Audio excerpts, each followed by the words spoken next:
Imagine que t'as déjà travaillé sa petite vie. Toi, t'es gars qui a accroché le lit au mur. Moi, j'en parlerai à tout le monde que je croise. Jusqu'à mes 108 ans, j'en parlerai. J'ai étudié à l'ENH en création humoristique, puis c'est vraiment le fun parce que tous nos profs, c'est des gens qui travaillent dans le milieu, c'est des gens qui savent c'est quoi la réalité de sortir d'une école, de créer des affaires pour vrai. Moi déjà, si j'ai plus de gérant, je vais demander à mon gérant avant de partir de me trouver un autre gérant parce que je peux plus. Je suis une très mauvaise gérante. La semaine avant que je check avec mon gérant, j'avais un tournage à Québec. Parce qu'après ça, on montait en Abitibi.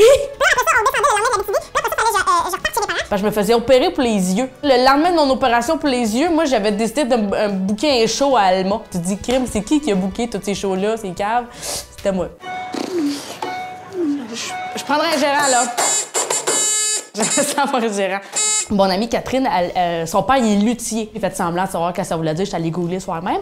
Puis un luthier, c'est juste quelqu'un qui peut réparer des guitares ou encore des violons. Puis il y a des vieux violons, là, de ça genre comme 200 ans. Mon char, c'est un 2008, puis il est scrap raide. Puis souvent, on y pense pas, mais tout ce qui est les vieux bâtiments, les vieux violons, les vieilles affaires, c'est de la culture quand même. Faut préserver ça, tu vois. Il y a un autre métier que j'ai découvert, ça s'appelle les gréeurs. C'est les gens qui vont tirer les cordes puis les ficelles dans les spectacles.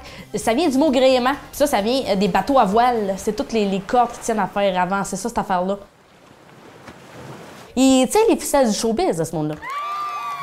C'est physique comme job, là, quand même. C'est... Puis ça, c'est un des métiers que je connaissais pas. On sous-estime souvent le nombre de gens que ça prend en culture, comme présentement, juste pour le petit tournage qu'on a fait ici, ça a pris beaucoup de monde, autant en amont qu'en aval.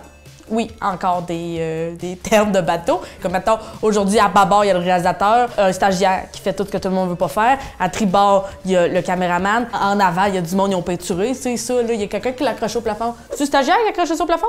Non, c'est pas toi.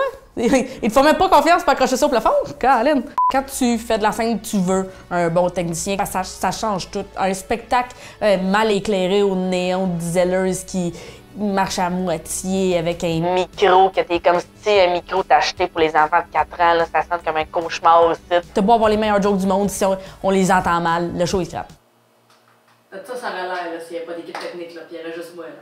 Il y a déjà eu des problèmes en culture avec l'argent parce qu'il y a des gens qui payaient en visibilité, puis ça passe mal dans les salis. Je vais prendre un café. Même maintenant, ça va beaucoup mieux. Je vais prendre un chalet. C'est tellement des beaux projets la culture, puis tu veux tellement faire partie de quelque chose qui est plus grand que toi, puis un gros projet, un beau bateau, un beau travail d'équipe. Une fois que les projets sont réalisés, ils sont finis, il y a un résultat, il y a un terme à tout ça, puis ça, c'est le fun, c'est gratifiant. Ça fait briller la culture au Québec. Je suis fière de faire partie de ce projet-là, tu comprends? Éclairage. Mais c'est juste parce que quand j'étais au secondaire, j'aimais ça jouer avec les couleurs de Dell. Étudier. J'ai un bon syndrome de l'imposteur qui m'empêcherait d'enseigner. Défaire le décor! C'est vraiment pas satisfaisant.